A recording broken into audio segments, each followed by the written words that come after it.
What's going on, people? It's your man, the YB, back once again. Big shout out to my doggy, half Irish Dan, for coming through and boosting up the coin. So, we got an update for you, man, right now, regarding his turbulency and the drama that followed Tyson Fury getting his chops boxed right the way off for him.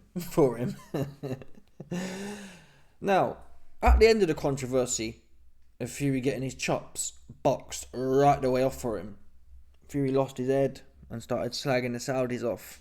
Turkey has allegedly responded to this, so we're going to get to that. Just to remind you of Fury losing his head, blaming the Saudis for the robbery, here's the bars here. God, I thought I won it by 3 rounds. I bossed the fight in front, put all 9 out work, put all. I tell you what it is, you're not getting nothing in these countries. I tell you what it is, you're not getting nothing in these countries. I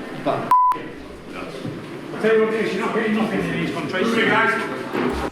So, those are the bars from Fury. Now, Turkey's come out and put a statement and said the following: I needed time to realise what happened last night, and I will speak from my heart as a fan, not as a person from Riyadh's seasoned team. In the fight between Usyk and Tyson Fury, I counted that Usyk has 4 rounds more, essentially saying the judges are 100% correct. That does not mean Tyson was performing badly. No, he gave us everything. But let's be honest, Usyk is one of the greatest boxers in this generation, and he proved it with big names.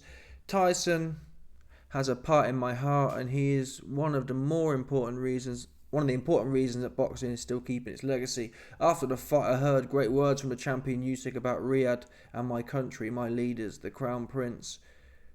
The Crown Prince, God bless him, and the Saudi people. So he's saying, after the fight, I heard a great word from Usyk about Riyadh, the country, Prince Salman.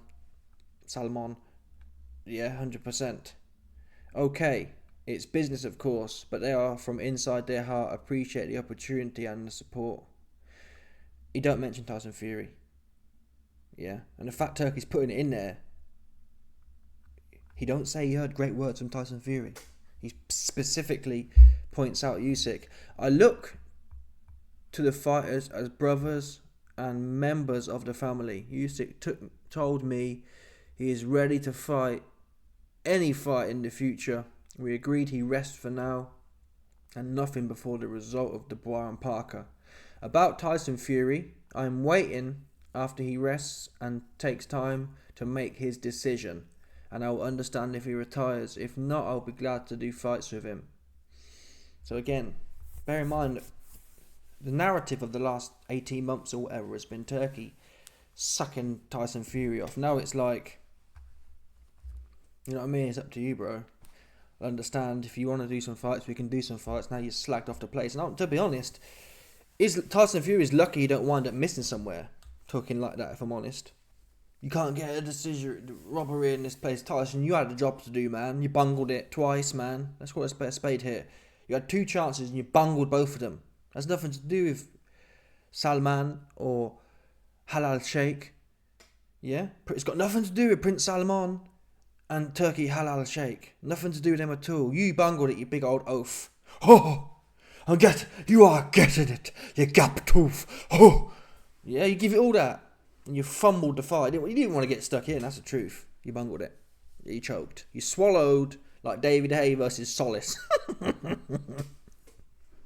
That's what you swallowed, like David Hay versus Vladimir I'm Steph Klitschko. That's what you did. You did a stinker. I'd rather lose on points stinker against a cruiserweight. That's the facts of the situation here. So forget about the Saudis. It wasn't their fault. Yeah, it wasn't their fault. And you got a gift in the first fight as well. You should have been laughing your head off in that first fight to get a split decision win. You should have been thanking the Saudis. Thanks for that. You made it arguably close so that I can appear to be a winner still. Oh, one judge had it for me, so the other judges were wrong. Oops. Anyway, it goes on.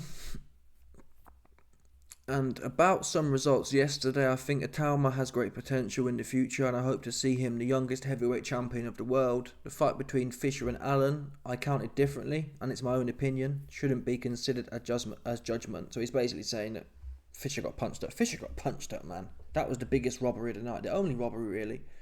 Fisher got his head boxed right off. He got slapped half to death by Dave. That's what happened there. That was a robbery. There needs to be a commission investigation into that, because that was moody, as you like, and it bumped my money as well. Bumped my money, and I'm not impressed. That was a 10-1 Christmas payer there, and it was on as well. It wasn't even like it was a little bit close. He got his head punched off. The big hype job. These rules you need to make. You don't need 3 judges. You need me there. I'll tell you exactly what's up. You lost, man. You came in 10-1. Yeah. You came in 10-1 against the finished Dave Allen. Finished. Yeah, finished. 10-1 against finished Dave Allen after punching up Allen the Cabbage Babbage. You got no excuse. Even if it was a draw, you still lost in my book. If you have a draw with someone but you get put down, you lost. How about that? There can be no draw. A close fight can't be close if one person got knocked down. They lost. Because a key way to determine fights is, who would you rather be at the end of the night? Who here wants to be Johnny Fisher? No one, not one person, apart from maybe his dad and his mum, would say, oh, I'd be Johnny. Lies. We're all picking, you'd all rather be Dave Allen at the end of that fight. So that's who won the fight.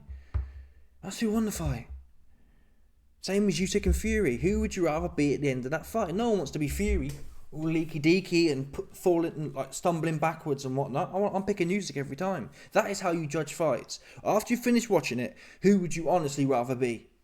Oops. So you don't need these judges. Just put me in there and I'll tell you exactly what happened. You best believe it. Anyway, it goes on. There is something personal I'd like to say. I am planning to do Ring magazine card in London and the USA to promote the magazine, and you can watch it if you subscribe to the magazine or decide to stream it like the YB for free. I say it's personal because I own it myself as Turkey, and it's not related to Riyadh season. Now this is interesting. I'm not going to lie. So Riyadh season's basically government funded. Turkey's making his own little thing now, his own Ring magazine league. It's getting a bit... Well, there's 2 angles here. Politically speaking, I'm not sure the big man's going to like all that, to be honest. Yeah, because Turkey's taken a lot of exposure, riding the coattails of the government as such. And now he's saying, oh, I'm doing my own spin-off. So there ends up being a conflict of interest, right?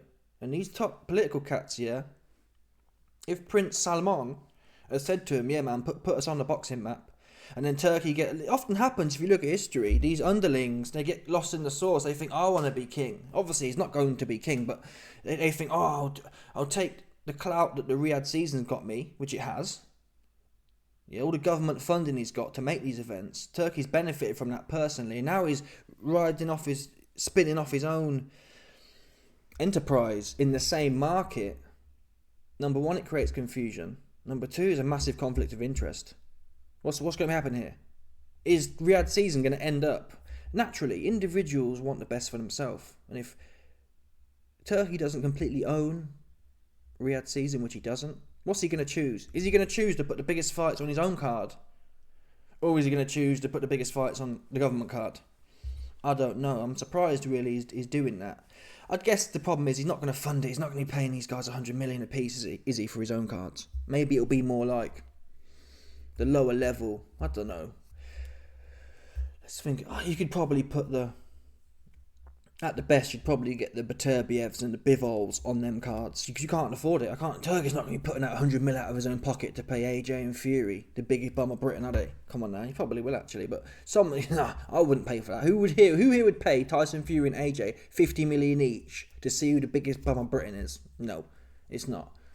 And to be honest, if I was running the card for the biggest bum of Britain, yeah, the biggest bum of Britain card, the biggest bare bum in the shower card. If I was running that, listen, people, if Turkey put me in charge of the biggest bare bum in the shower of Britain, I'd tell them straight, listen, man, because of the circumstance of this competitive endeavour,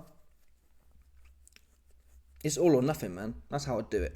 The winner gets 50 mil. I'm not paying you both 50 mil to go in there and faff around. And I'll tell you something else if I was running the card. I'd say, listen,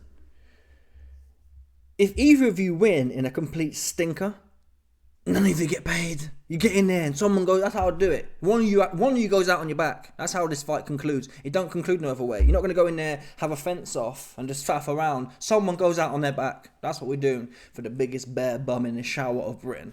That's what we're doing.